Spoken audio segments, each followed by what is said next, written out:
So, good morning, guys. Good morning, everybody. So, I hope you guys have had a good evening.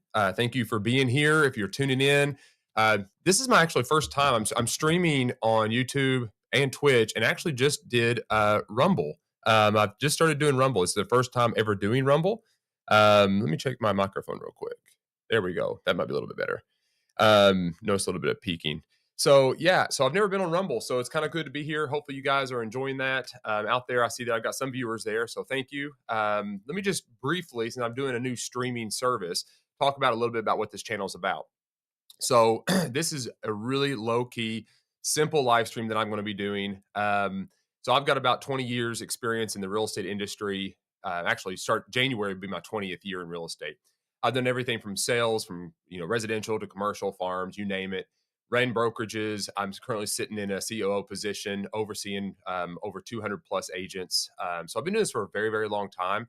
And I never sit here and say that I've got it all figured out. So I'm not claiming to be some of the best experts or anything like that. What I am saying though is I have this weird obsession with reading news and taking the time to kind of go through that and understand what's going on in our industry.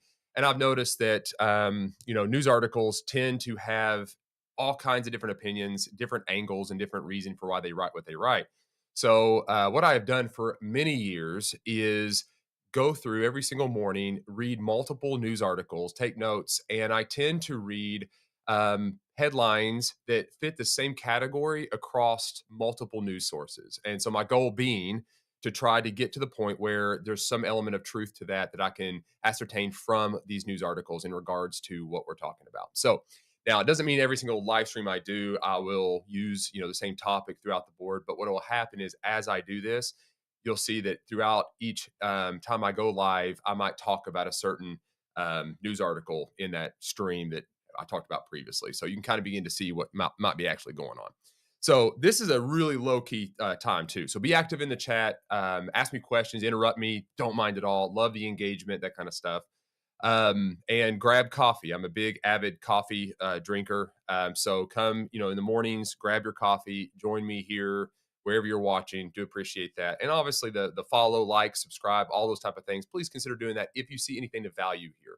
So if you want to be reminded that I'm coming on live, that would be excellent. Obviously, it helps the channels and get relevancy up and that kind of stuff. I get it. But really, I want to build a community of people that are just of like-minded people that are seeking the truth in the news articles in regards to real estate. So this is for those that are looking at either being in real estate career, like a real estate agent, broker, but it can also be for the consumer that is looking for just advice navigating, this ever-changing industry. So with all that being said, let me briefly tell you a little bit about what I will be talking about today. I've got about 5 articles I'll be going over that I've just kind of picked up today. One is going to be scammers hijacking home listings. New law fights back. I'm going to briefly go over Virginia Realtors has an article, and what they've done is they've just broken down key takeaways from NAR's 2025 profile of home buyers and sellers. I'm going to kind of go through their highlights, talk about what that is. I'm also going to zone in on the state of Florida for a second. And the title of this one is Florida Firm Granted 24,000 After Buyer Breaks Broker Agreement. I figured that might be a cool little dive into something that has recently changed in our industry and talk about that. The other one is Zillow lawsuit raises big questions for the real estate industry, whether it ends in settlement, dismissal, or landmark ruling. So obviously it's in the news. Anything to do with Zillow tends to be talked about in our industry a lot. And then finally, we'll end with, are we training sales robots with dangerous client mindset? So we'll do a conversation about transactional selling versus, consultative selling, those type of situations, which is better. Do we like scripts? Do we like to be more relational? Like, what does that balance look like? So without further ado, let's jump straight into article number 1 here. And after I go through this, I'll give you some action items and some of my thoughts on what this article stands for. And like I said, feel free to chime in the chat. All right. This first article is going to come from what's called Chris 6 News in Corpus Christi, Texas. I will say this just out the gate, scams are rampant we have dealt with a lot of these things at our brokerage, many different layers of scams that are going out there. And this one we've actually had some experience with, oddly enough. So I'll dive into this and I'll elaborate a little bit about some of the things we have done and had to deal with as well. So, Texas has enacted new laws to combat a growing wave of property scams that have left homeowners and renters vulnerable to fraud. The legislation makes real property theft and fraud criminal offenses while strengthening protections for consumers. See, up to this point, it was very vague in the law about how do you punish those that are doing these type of scams? Like, what does the rule say? So, what's happening here in Texas, I like this, is it's making it into an actual fraud criminal offense, which means now that broadens the protections that we have as homeowners, but also gives us the ability to actually pursue them with criminal charges. So they're trying to lay this out, and this is where Senate Bill 15 now classifies real property theft and real property fraud as crimes in Texas, which is giving prosecutors clear legal tools to pursue anyone attempting to steal homes through fraudulent paperwork. The law represents a significant step forward in addressing deed theft, where scammers illegally transfer property ownership through fake documents. I'll pause here for just a second. This is something that we actually had happen. We had been contacted by a presumed landowner of land. Typically, these type of things happen with a lot of vacant lots, vacant land, those type of things, because no one's really checked on them for a while. And someone acted as if they were the owner of that property, persuaded an agent to list that property and put it on the market. Then, when the buyer came to buy the property, what actually exposed it was the neighbors. When the neighbors found out that that property was on the market, they were shocked. So they reached out to our brokerage and asked, "Hey, why is this property on the market? These owners of this property, we have first right of refusal to buy this land. So why is the sellers marketing this property?" And come to find out, once we told them the names, they asked us the name of the seller. It wasn't the same name. Or I'm sorry, it was the same name, but the description wasn't the same. So there was a conflict there. So our agent wasn't really exactly sure how to handle this just yet. So they called us. We began to talk through this, and we end up coming up with a plan to actually expose them a little bit. Basically, we wanted to try to get them to provide multiple forms of ID, which they did, completely doctored. We then talked to the neighbors about the property and even shared with them, "Hey, is this what the owners look like?" Because they could not get a hold of the owners either, the actual real owners. They could not reach them. So we weren't able to talk to them that they were saying as the real owners. So we were trying to get a hold of them, wasn't able to, but we did get their IDs from the scammers, present that to them, and they said, "No, that's definitely not the owners." But again, you got he said, she said type stuff. So we ended up kind of setting up a sting operation. These posing as sellers were out of state. So we told them, it's like, "Hey, we would like to verify out of state clients. So if you would you please go to a local real estate office?" So we gave them a list of a local broker there in town and provide your documentation that way. And we just want to verify that who we're working with is the actual owner of that property. And at that point, they denied they didn't want to do that. So it kind of exposed them. But it's very slick. They have all kinds of fake documents. It looks real. It looks like they got the deed. They have the right names. Everything checks out. And agents will list that property, sell that property, and then there's a scam involved in that to make money. So it's very interesting that all this is happening. But this is what's going on. We are seeing an uptick in frauds and scams in every different way, Corpus Christi Realtor David Garcia said. The new legislation also requires photo identification for all property filings and empowers county clerks to reject suspicious documents. So it's empowering the county clerks. Like right now, they don't really have any authority to do anything. But this Bill 15 is obviously giving them a little bit extra authority to be able to reject documents that don't look legit. So they're able to scrutinize them just a little bit. This gives victims faster options to challenge fraudulent deeds and protect their property rights. Pause for just a second here, too.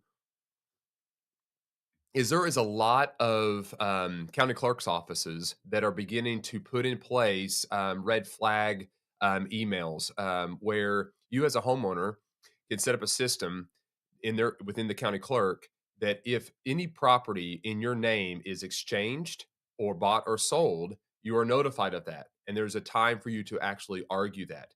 So it's a way for them to notify those that are involved. So it's as simple as letting the county clerk know of who you are, your name, verifying who you are, and then setting you up on an alert system. Now, not every county clerk's office obviously has this, but we are seeing this kind of happen in our state and across the other states as well. That this alert system is going into play. So it's one extra layer. Doesn't mean it can't be cheated, but it is an interesting thing to look at. So in your area, I would call your county clerk and ask them if they have any kind of system like this that notifies sellers anytime their name is used in any kind of transaction. I think it's worth the conversation. At the end of the day, it's about protecting consumers from their money, from theft, from scams. Garcia supports the enhanced penalties and says many property scams begin online long before any paperwork is filed. I'm glad to hear that we're going to put the hammer down on these people and they will face criminal charges. So what it says right here, like begins online. Yeah. So remember, like most of this stuff is online. Like our documents is public domain. So like if we have a deed or whatever, you can pull those records. So they begin to investigate and they begin to search and they find properties that are vacant, that have been there for a long time, or land. Owners owned them for many, many years, those type of things. And they sometimes will go as far as looking these people up on Facebook and everything else to figure out who these people are, where they live, if they live close by.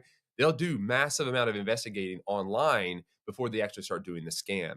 So there's a lot of research out there. So this comes into like data protection, identity protection, those type of services. If you don't have any of those, I highly advise you to check into those. It's very good to have. Protect your identity. They know buying and selling a home is very emotional, and when they can attach an emotional connection to the transaction, people are more susceptible. The schemes often involve fake rental listings, wire fraud, and phony video conference links. Garcia recently encountered a couple who contacted him asking for keys to a home they believed they had leased after falling victim to a scam. So that's another one, right? They think they're sending money to a landlord under these emails, thinking they're renting a property, and in reality, they're not. They're not renting anything. There's nothing actually being rented, no lease really signed at all. The interesting thing to point out here is the video conference. AI is changing this drastically, and this is where we got to be really good because AI is getting very, very good at faking people. Now, there's a certain things that right now kind of indicate when it's AI being at work, like if the hands cross face, if they do this, it'll glitch out sometimes. So, but again, that's getting better. So we got to be really alert. I don't think video conferencing and confirming through FaceTime, those type of things are going to be the way to really confirm people who they are. So I would try to encourage people to meet face to face as much as possible, or go into another brokerage somewhere and they can confirm. What people are doing is they are finding cute homes. They are remarketing on social media and other avenues and have a very attractive lease amount. Garcia recommends watching for several red flags when dealing with property transactions. So if it looks too good to be true, it probably is. I would say that's absolutely true, right? I would scrutinize anything that just seems too good, right? It's real estate. Real estate can be very difficult. If it looks way too good, that would be a red flag for me. The new laws provide Texans with stronger legal recourse against property fraud, but experts emphasize that staying vigilant remains the best protection against scams. All right. Just a few points that I'll put in here, some just kind of actionable items, takeaways, that kind of stuff. Because when you're representing clients, we got to we don't just read these articles and just go, that's cool, or oh, man, that's horrible. We as real estate agents, we are required now to know when we know these type of things, we want to protect our clients against these type of things, and that means we need to really be very familiar with what fraudulent behavior is. Matter of fact, if you got CE classes you got to get, there's a lot being offered in regards to fraud and scams. Take one of those classes. Even if you don't need the CE, get educated on what these things are. But at the same time, you need to take this information and educate your clients on what kind of fraud is out there. Advise sellers to check their property records for any suspicious activity that might be going on, especially if their home is vacant or they have vacant land. They need to be very vigilant. I would encourage you to go and talk to your county clerk. Ask them if they have this alert system in place where it can notify them when their name is used in any kind of transaction. See if that's available. And if you find out that it is, why not draft a social media post or send out an email to your clients and tell them, hey, be sure and set your name up with the county clerk in this alert system and try to protect them. So remember, seller safety and buyer safety needs to be our top priority in this landscape of internet fraud and data mining and AI. It's getting good. So we've got to be very vigilant and keeping our clients informed about this. And also I would say warn buyers and sellers about any kind of online red flags that might come up. Like if if you get an email, or if they get an email that seems like it's a really good offer to maybe rent or buy something, um, I wouldn't just trust that. I would insist on a face-to-face meeting, property viewing, refuse any, high pressure transactions. I would get in front of these people and have face-to-face conversations with them. And same with your clients. If you got somebody just randomly calling you up to list their property, do every step you possibly can to verify that this person actually owns the home. Don't just take their word by it. Go and investigate yourself. And then, maybe it's worth talking to legislations. Take this and see what Texas is doing in regards to the SB 16 bill that they're proposing here, about basically allowing county clerks to reject suspicious documents, streamlining the process of fighting against fraudulent deeds and fraudulent behavior, and making it a criminal act. Maybe this is where we need to be, really proactive with talking with our legislators across our states and encourage them to do likewise. Investigate what Texas is doing, see what that does, and maybe we come up with the same legislation. These are criminal behaviors. These are things that are causing people to lose their home, lose value, lose money, and ruin their lives. And as real estate agents, I think it's very crucial that we help them to avoid that consequence. Right. All right. Let's jump into another article here. This one here is this is the one where we're going to talk about the Virginia Realtors, and what they're doing here is they're breaking down NAR's, the National Association of Realtors 2025 profile of home buyers and sellers. Now, a lot of times I will do this with my agents when we have office meetings and things like that. I love going to the National Association of Realtors /reports. And inside of there, you find a lot of data. Dr. Lawrence Yun puts together amazing reports on what's going on in our industry, provides a lot of key metrics and data that really does help us to do our jobs very, very well. And that's kind of where this article is kind of doing what I would do in the meeting, where I would read through the report and pull out highlights and kind of talk about that. So I figured, hey, let's share this. It's funny. This is the second time I have referenced Virginia Realtors .org page. So it's very interesting. They have some really good articles on here. I give it's state specific, but if you look here, you have law and ethics and a lot of good information, and you have education and events, and they have a lot of blog posts that are very relevant and on point with what's going on. So it's very interesting. I keep going back to Virginia Realtors and finding information. So, all right, let's just dive into this. Really, it's just going to briefly tell you what this is. The National Association of Realtors recently released its annual, this comes out every single year, profile of home buyers and sellers. This report summarizes the results from a survey of home buyers and sellers who recently completed transaction between July of 2024 and June of 2025. In this article, we highlight the key takeaways. All right. So, number one, it's going to begin with home buyer characteristics were affected by changing demographics and housing affordability. As we read this, what I'm going to say is think of how this information is going to help you represent your clients better, or how this information is going to help you market yourself better for your business and grow it, right? That's kind of what this is really going to help you kind of do. And it's also going to help you kind of answer that question, how's the market? Because we're asked that all the time. Buyers were predominantly older, with all groups setting record highs for median age, 59 for all buyers, 40 for first time buyers, and 62 for repeat buyers. So if you're looking for a demographic and an age group, that kind of tells you what the average is, right? Higher mortgage rates and higher price points delayed home buying for first time buyers, while increased equity allowed more opportunities for repeat buyers. If you watched my live stream yesterday, I talked about kind of where this shift might be going in real estate. And one thing was just reading that statement right there that comes to mind is who has the money? Well, it's the older demographic that has the equity in their house. Who doesn't have the money? It's the first time home buyer because of inflation of home values, and the income doesn't match up with that. Now we're seeing a little bit of a balancing take place in our market, and it maybe will come back in line. But as we stand, that price margin is pretty broad. So what we're beginning to see, and this is kind of my thought process, is like, what does this mean as far as the buyer landscape going into 2026 and probably through 2027?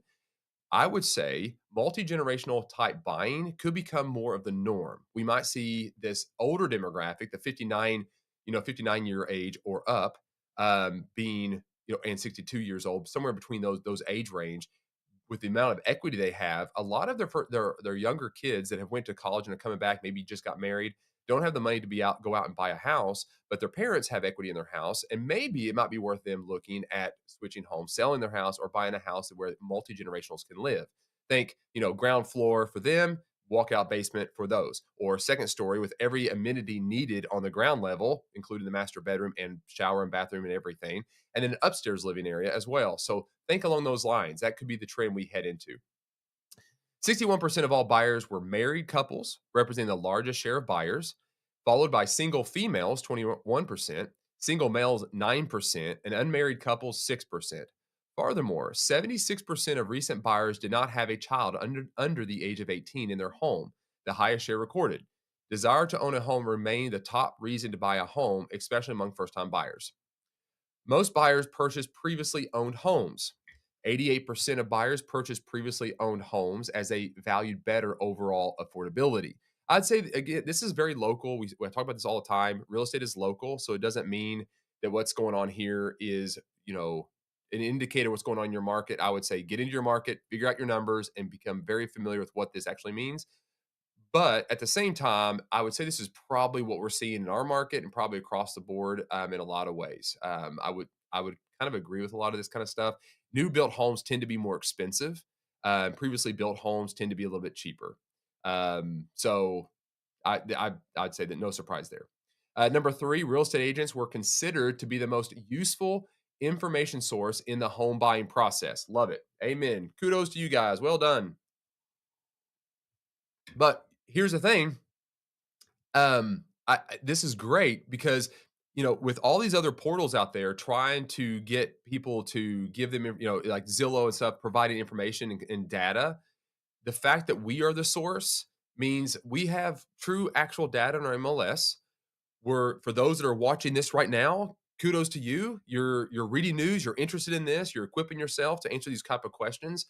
This is how we stay relevant. We provide value back by having the useful information. We become the source.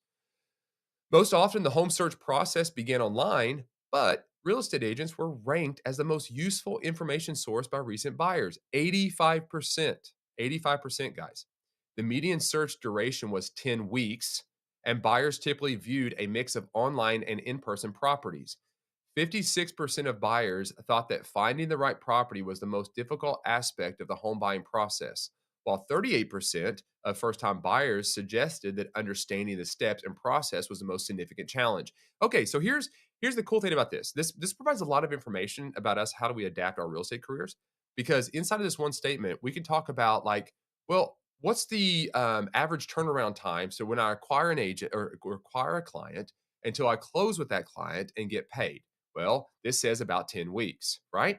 So we know that's roughly about how long it takes someone to decide from the beginning of their online search to then leading into when they actually buy. So we know it's about a 10-week window. And at the same time, what's the biggest pain point? Finding the right property.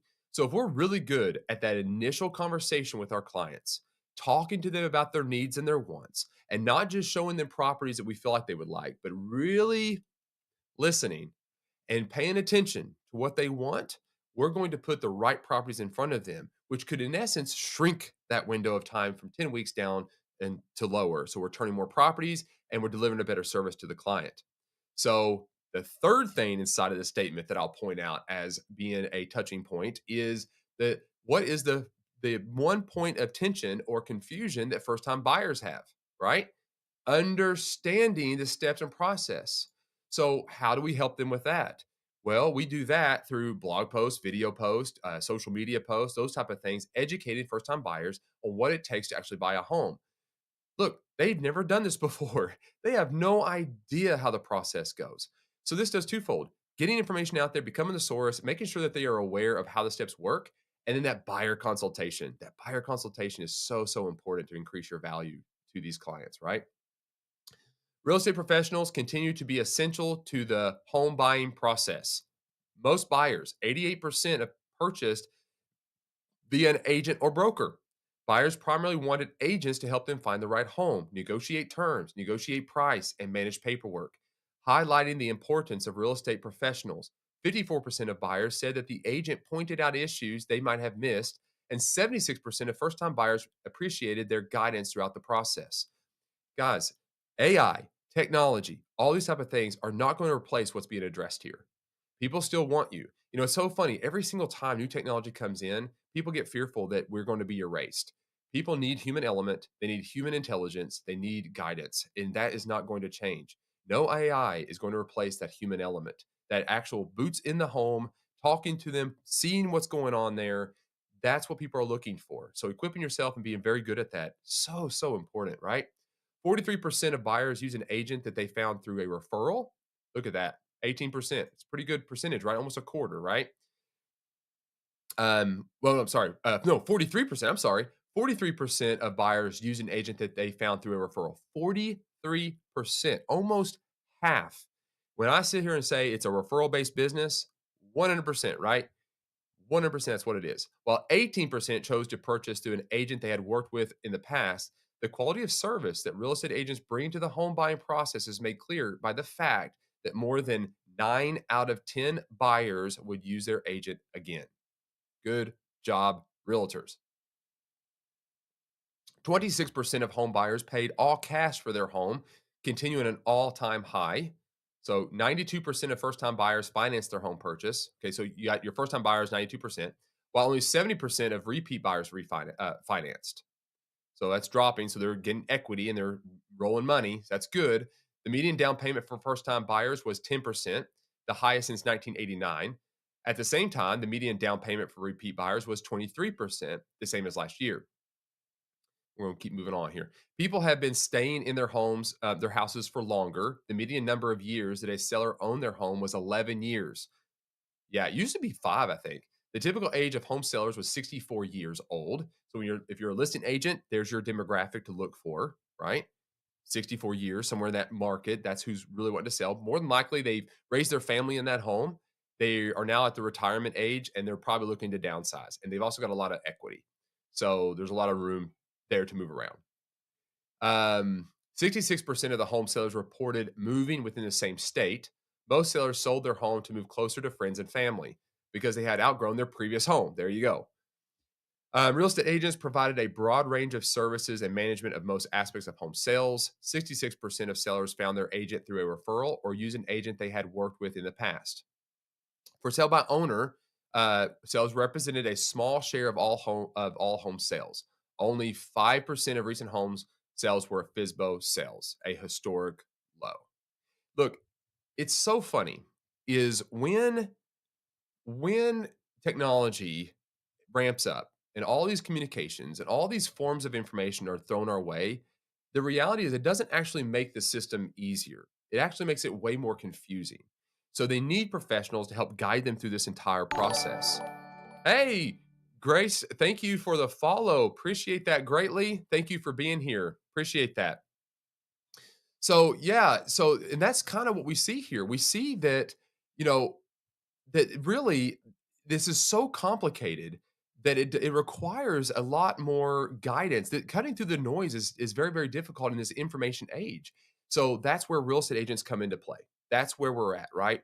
So FISBOs always going to be there, but the reality is they need agents. So what are some of my key takeaways from this article? Let me just kind of reassess kind of what my thoughts are here. All right. So marketing and targeting when it comes to like how do you shift, if you're wanting to get listings, what I would say is that median age for buyers and sellers is right around 59 to 64. So I would be tailoring my services if I'm trying to build a listing database to that age, realizing that's probably the ones that have the most equity that can sell, and that's where the most are. I would take that information, go to my local MLS, and then see where that lines up with the average selling price. So if the age demographic is right around that number, and then if the value of a home is whatever that number is, that is the high turnover rate. So when you're going to get the most listings and the most sellable properties, it's going to be within those two factors. What I would then also say is kind of talking through with first-time buyers, if they are struggling to be able to buy a house, I would get very familiar with like different types of down payment sources that might be available to them. If the median down payment is, I think it said 10%, if that's where it's kind of hovering around, guide first-time buyers on, kind of looking at different ways to get their cash, right? Is there different ways that they can do this? Is there grants that are available to them? Helping them walk through that. And at the same time, maybe they have parents that would be willing to sell their house and let them move into the basement while they build some equity or save some cash up, right? So having these kind of conversations goes along together with the whole marketing strategy.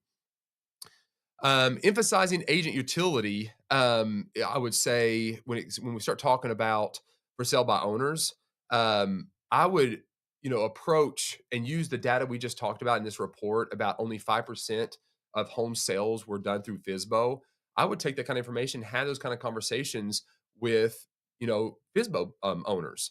Um, I would also say, and we need to pull the data on this, but I would almost think that the difference in what an agent brings to the property is way more as far as the value that they can get on the property. So I would get some data to kind of back that up. My experience has always been that if somebody sells their home themselves, they end up selling it for a lot less than they would if they listed with an agent. And we can go into our MLS and kind of see what that is. Like if I pull FSBO reports and I look what that is inside of Zillow and that kind of stuff, and then I see what it's sold through in the MLS after it's been listed, you can see a major difference in price. A lot of times it's higher than what it was listed in Zillow as a FSBO. So just use that information. But that's how I would kind of take this kind of stuff from. All right. Let's jump into another article here. This one is going to be jumping into buyer broker agreements. Back in 2024, in August, we were as realtors, we are now required to have buyer broker agreements with any buyer that we work with, and that was through legislation and basically a ruling from a court and a case that was finalized. We are now required to do so. So they decoupled agent commission from being paid just from the seller side when you go in to get a listing agreement, to now there's two separate agreements. You have an agreement with your seller and you have an agreement with the buyer. It doesn't mean the seller can't pay for commissions, and there's different state laws in regards to this, but it can get a little bit muddy. Look at your state laws and see what that says and your state association. Make sure you're abiding by what those rules are. But really, to just dumb this simply down, is before we actually start working as realtors, before we start working with a buyer, we have to have a buyer agreement signed, and that agreement can have a time. It has a time limit to it, and then it has a commission owed if that buyer buys a property. And that means if that buyer, and there's different layers to this. You have like an exclusive buyer agreement, you have a non-exclusive, you have some that's for specific properties, you have some for a geographical area, all kinds of different variations in regards to what buyer agreements that are out there. But in the end, no matter what, all realtors have to have a buyer broker agreement with their buyers before showing properties. And in that agreement, there's a time frame and a money that is owed. So what's happening in this article here is giving some validity to these buyer broker agreements and saying, look, if buyers sign this, and this has always been kind of a question in my mind, how would this litigate if a buyer signs something and that buyer did not end up buying through one of our agents and went somewhere else and bought?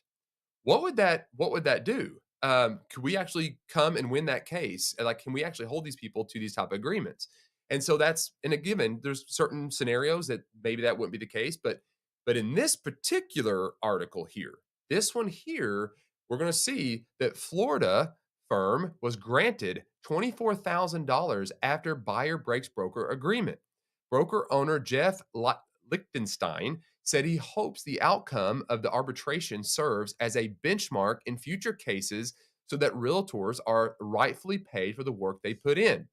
So this has always been the thing, is like, do we earn our keep? We earn our money. If a buyer signs this agreement, they are making an agreement that they pay us this for the work we've given. So if we've done the work, we are owed the money. It's a very simple argument that's been going on since the beginning of business, right? Nothing new here.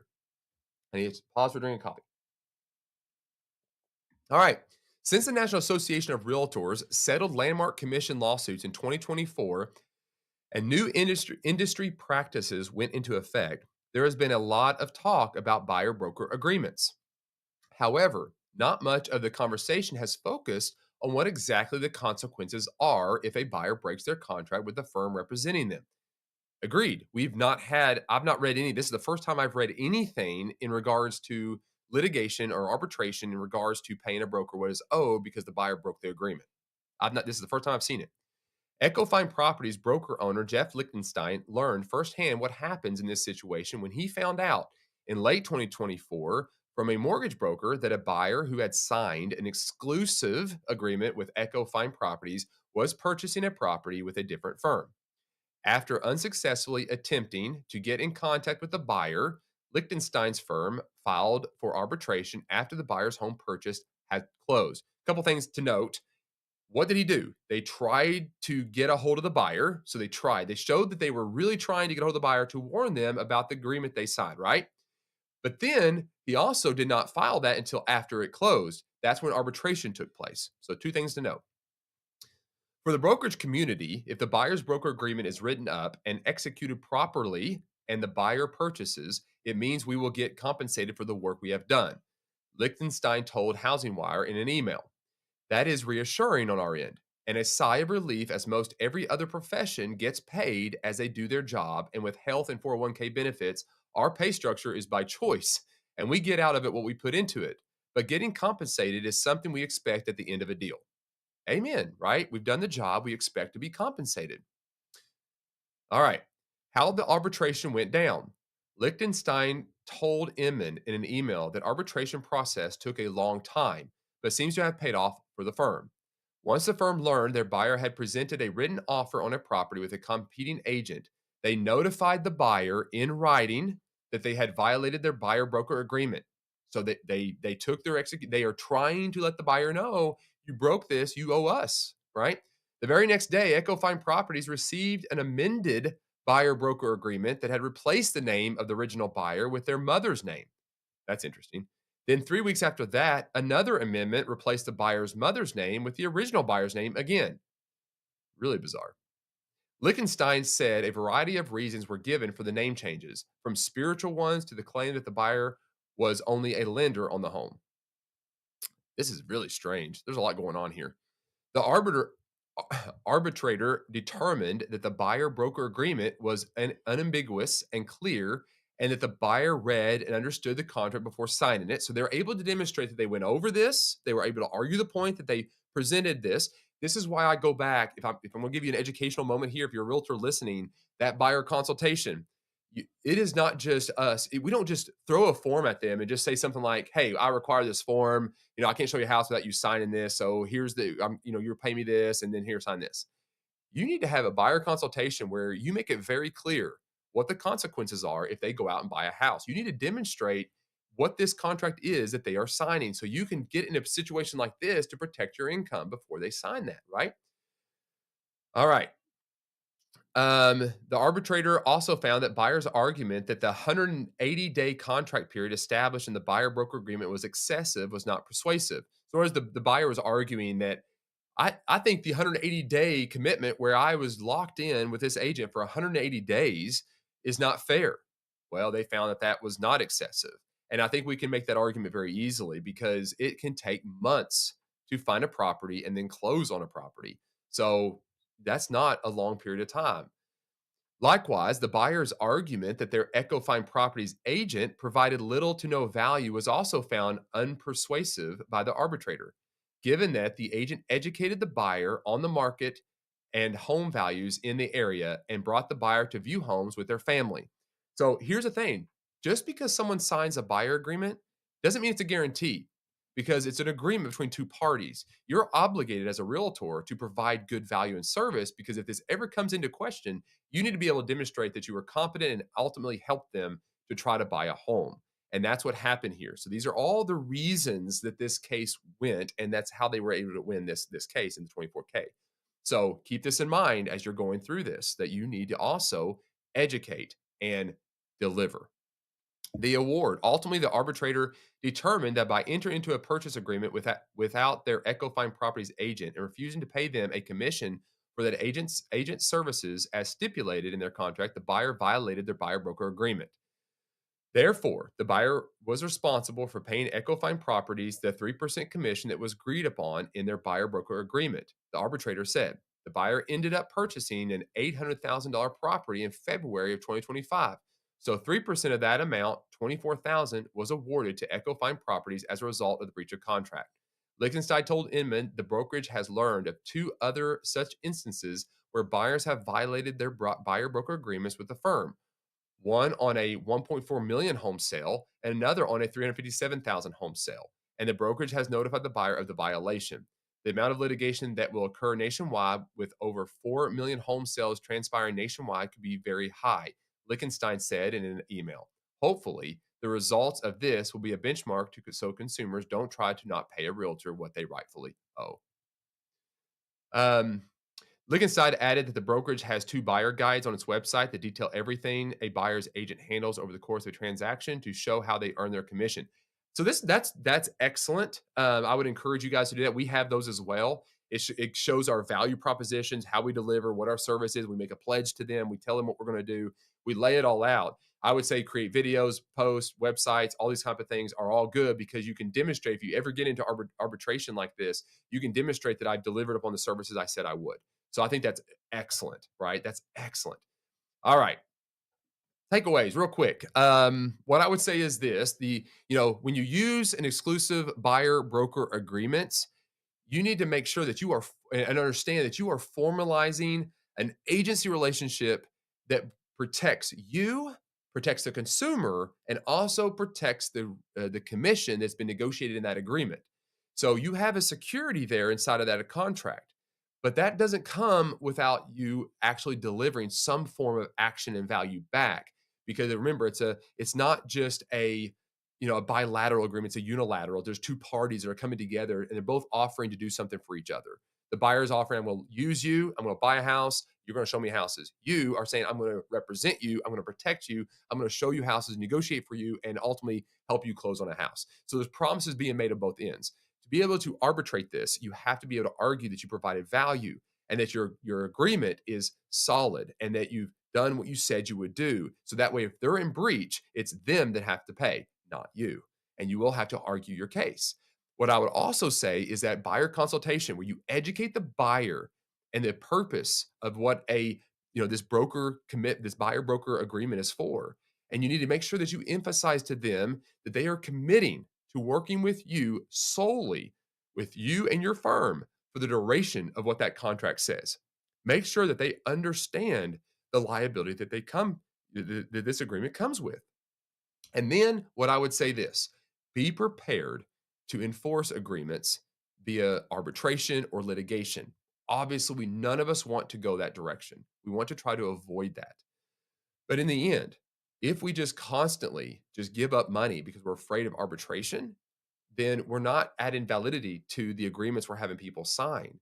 And then we're going to be out time. We have got to protect our income. We are not doing this for free just to be nice. Every single time that we represent a client, we are opening ourselves up to liability with that client. Because we're assuming liability, we should be compensated for that liability. When I show a house, when I respond to emails, when I answer questions, every single time I do that, my license comes into jeopardy under liability. I deserve to be compensated for that like any other profession, right? So keep that in mind. All right. Now, let's switch now to another article. We got 2 more here for you guys and we'll wrap up today. This one is in response to another lawsuit that is going on against Zillow. This is going to raise, and this title says, raises big questions for the real estate industry at large. And we'll dive into what this is. Whether it ends in settlement, dismissal, or a landmark ruling, Derek Carlson writes, it marks another turning point in an industry undergoing rapid transformation. We are under scrutiny on every single category. Be very vigilant out there, guys. I mean, since that landmark litigation happened in 2024, they're nitpicking everything else, and also against Zillow and all these other big data conglomerates out here. All right, so let's get into what this is. For the past 15 months, I have led one of Florida's fastest growing real estate brokerages. During one of the most transformative periods our industry has seen, technology, regulation, and consumer behavior are changing faster than ever. And with that change comes a greater responsibility for how we lead, communicate, and protect the people we serve. So Derek Carlson is making an argument for kind of what we need to be as real estate agents. The real estate world is once again in the spotlight as Zillow faces a new class action lawsuit accusing the company of steering homebuyers toward its in-house mortgage division, Zillow Home Loans. The complaint filed in federal court claims, now innocent until proven guilty, guys. Do not jump on the bandwagon to say Zillow did this. But this is what the complaint that is filed says. It claims that Zillow rewarded real estate agents with better quality leads only if those agents successfully directed clients to apply for mortgage pre approval through Zillow's lending operation. If they did not, the lawsuit alleges their access to those valuable leads could be reduced or cut entirely. For many home buyers, the idea that their financing recommendation may have been influenced by behind the scenes performance requirements is unsettling. Most consumers assume their real estate agent is advising them on lenders based on experience, trust, and competitive rates, which we owe them that. It's our fiduciary responsibility to do those things. Yes. The lawsuit suggests that for some buyers referred through Zillow's platform, that may not have been the case. So, caution here for those that are listening, if you were part of this at all, realize that this is a class action suit against Zillow. But if they go down this route and you've done something like this and you've not followed the laws of your state when it comes to recommending services like lending, you also now have liability, right? So be very, very careful. I'll talk about that here in a second, a little bit deeper. It also raises questions about transparency. Did buyers know their loan recommendation might be tied to the agent's ability to continue receiving leads? Did agents feel free to suggest another lender if they believed it was better for the client? Were consumers informed that there were alternative financing options that might have offered lower costs or more favorable terms? So these are the suggestions of why this argument in this lawsuit and against Zillow, these allegations, these are what the questions that's being raised by what has happened. So this is the questions we need to ask. We need to ask ourselves when we read articles like this, we shouldn't be sitting here going, oh, Zillow. And sure, I don't like that, right? If they're guilty of this, that's horrible, right? But at the same time, we need to self reflect and say, can we answer this confidently in our industry? Have we done anything to cause our clients not to get the best that they could have gotten because we have a bias towards something else? These are something to ask ourselves. These are not small concerns. Most buyers rely heavily on their agent's guidance during the financing process, especially first time purchasers who are still learning how mortgage products differ. Trust is a central part of the agent client relationship. What happens when you lose trust, guys? It's hard to get it back, almost impossible. Any system that influences that trust for business advantage risk damaging consumer confidence. It remains to be seen where this will go. Yeah, let's jump on down if there's anything else to really. Yeah, whether this lawsuit ends in settlement, dismissal, or landmark ruling, it marks another turning point in an industry undergoing rapid transformation. The companies and professionals who thrive will be those who place consumer clarity, fiduciary responsibility, and ethical decision making at the center of the home buying experience. All right. So we don't know where this will end just yet, but we'll keep watching this as we come here. We'll talk about this probably more and more and more. But to summarize this thing, and I'm not harping on Zillow or anybody in this. I'm going to speak directly to realtors that are out there. Any referral fee, any kind of benefit you gain by recommending a service, disclose, disclose, disclose, transparency, transparency, transparency, right? Your clients need to understand if there's any kickback, any benefit, and anything that you're gaining by the recommendations that you make. We owe them a fiduciary responsibility. We can't compromise that, or we will be in trouble ourselves. And in essence, why would we want to do that? Why would we, as professional realtors, want to jeopardize a trust that we need to have with our clients? They are our clients, they are our main priority, right?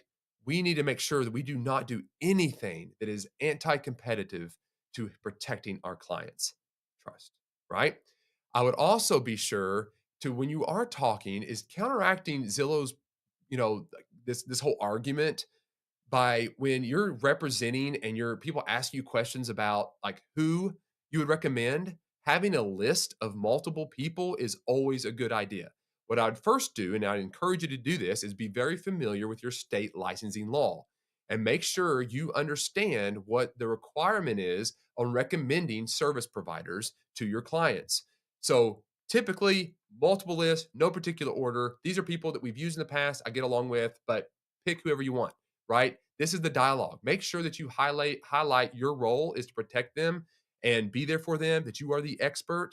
But because I'm the expert, I have other people that give advice in regards to multiple categories, and I have multiples in each category, right?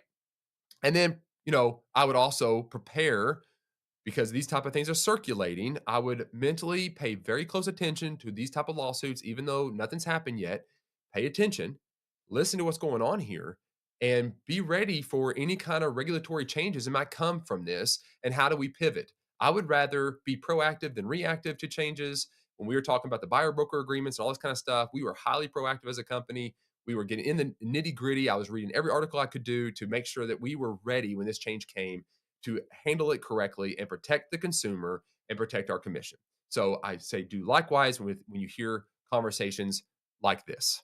So, all right, let's jump now into our final article today. Our final article today. And this one is an opinion piece on Inman.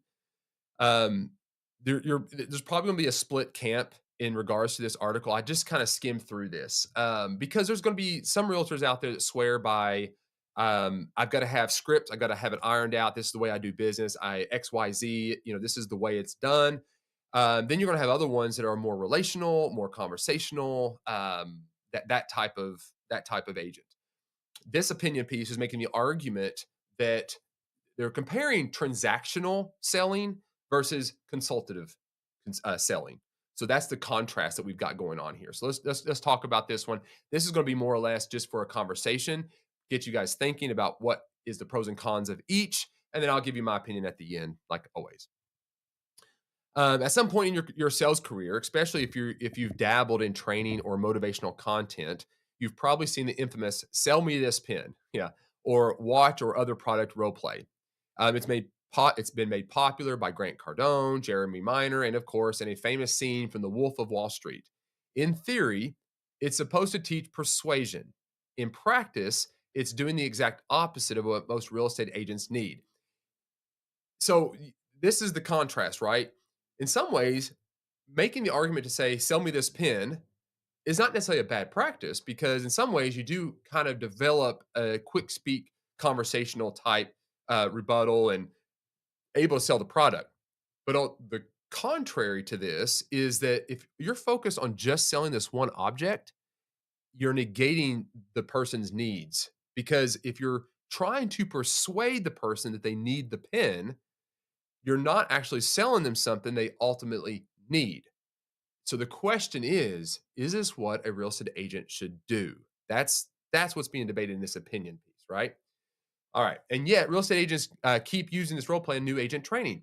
Here's the problem: this type of transactional selling trains agents to push a single solution rather than uncover the best one. I think this is a fair argument.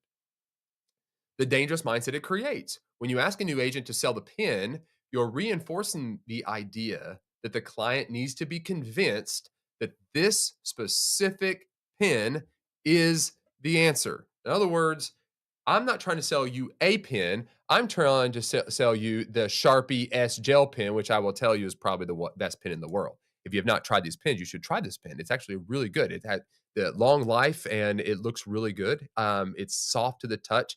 Look at the amount of ink that's in there, full of ink. Yep, very good. Simple, not very expensive either. So I highly recommend these pens, right? This is the best pen. It beats every other pen out there. Now, I just did it, right? I just told you that I validated using my opinion, which you're watching and curious about what my opinion is. And I sold you on the Sharpie S Gel pen, right? And it fast dries, by the way. Did I mention that? Very fast drying, does not smudge, does not smudge. So this pen is a perfect example of like, what if you already have a pen that you like? What if you are content with the pens you have? Maybe you have a different type of writing style. Maybe you like the more florally writing style. Maybe you like color. This doesn't have those type of things. So I sold you a pen that you might not even like. But that's the point, right? Especially when it comes to real estate. If I'm so focused on trying to sell that one topic, I'm negating really what they actually need. In the world of real estate, quickly translates into agents picking up one home, going all in on selling it. They stop listening. They stop evaluating options. They start presenting properties as if the goal is to win the buyer over to their choice. I see this all the time. And I will say a lot of those agents at the very beginning, the aggression actually does work in their favor for a while. They go through the gambit of clients. Make a lot of transactions. Then two things happen. They get burnt out because it's just constant hustle, hustle, hustle. They don't have a referral business and that kind of built up. And secondly, the community gets turned off because they say they're just high pressure sales. So you're not playing the long game. So I could almost, I understand the argument to just be good at selling, but listening is really more about what we do as real estate agents, right? I'm not selling the same Honda Accord on my car lot that the guy down the road is selling. I'm selling the property that is unique compared to all other properties that we looked at. So my goal is not necessarily to sell them on a specific property, is to listen to what they want and guide them through the process to find what they need that fits their needs. And all houses are different. Location's even a factor, right? So there's a lot of variables. So does this tactic actually work? I would lean in to say no. I don't think it's the long game to oversell and commit to one item. I think the long game is absolutely listening and seeing what they want to do and evaluating property by property. And then that's going to make them want to refer more business to you. This leads to frustration on both sides. How many times have you heard a newer agent say, I just don't get it? That house checked every box. I don't know why they didn't want it. I hear this all the time. That's the result of a sell the pin mentality. The client didn't feel understood. The agent felt rejected and nobody walked away with a win. What consultative selling actually looks like. Consultative selling flips the script. It's not about convincing someone to want what you've got. It's about asking the right questions to help someone discover what they actually need. My experience with people is this is we love to just talk. We love to persuade. We like to talk about things and we don't listen. We're not very good at listening. And then we don't ask questions. Matter of fact, I'll give you a story on this. Years and years ago, I showed up to do a showing with a buyer that I had. The listing agent was there. I pull into the driveway. My buyers get out of the car. I get out of the car. The listing agent walks down the driveway, meets us halfway down the driveway, and says, welcome to this house. I hope you enjoy it. I'll walk you through it and I'll leave you guys alone. And my buyer looked at this listing agent and just simply made this statement.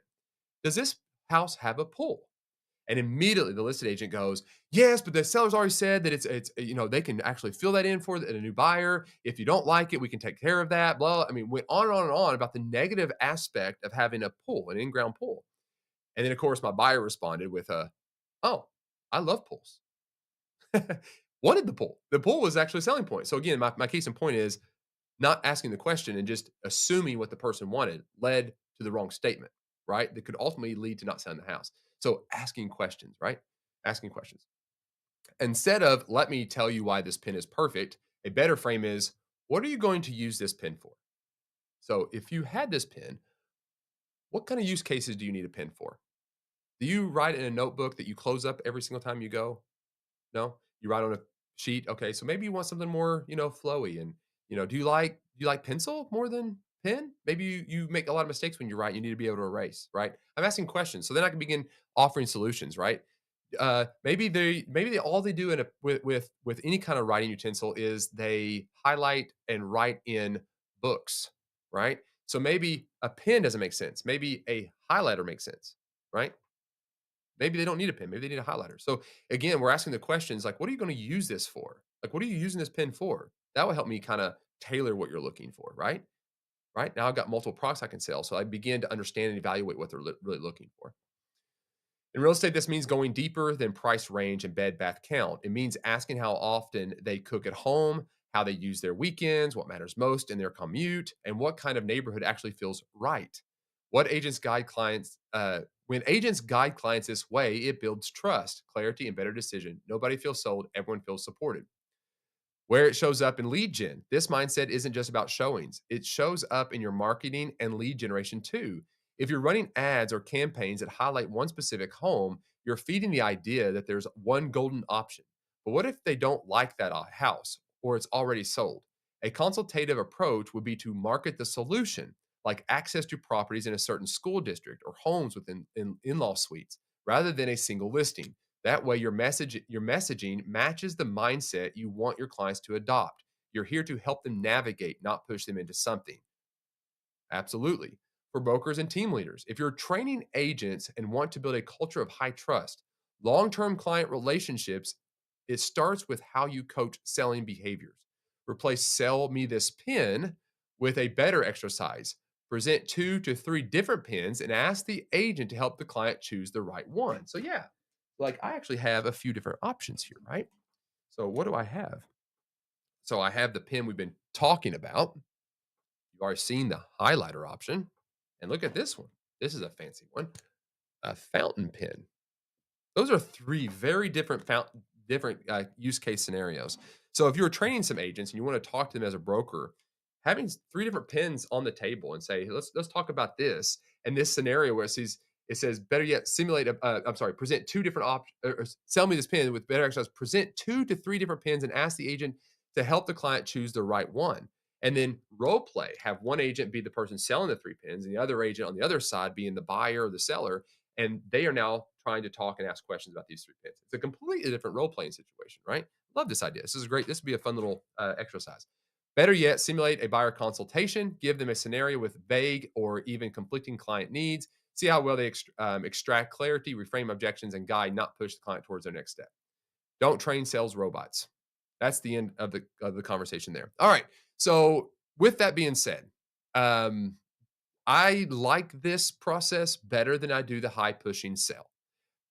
This is relational. This is conversational. This is consultative. This is what leads to referrals. So, what I would absolutely encourage is not saying that there's a time and need to be this high pressure sales. Maybe there is. Commercial, maybe you can make the argument, right? But I would lean more towards prioritizing consultative selling over that transactional selling. I would be absolutely focused more on long-term relationships and solving the client's problems rather than just simply closing the current deal that they're looking at.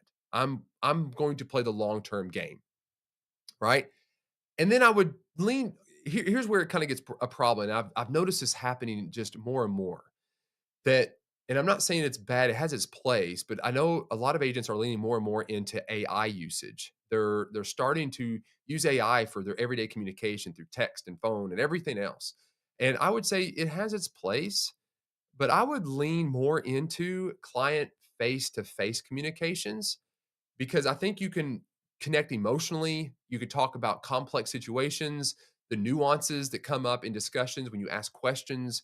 And then you also learn their personality. You begin to learn how they operate so you can better handle them when it comes time for the transaction when you're under the pressure. You have a relationship established, you put some equity in that relationship. So when things do get difficult, it's not this cheap AI relationship that you developed.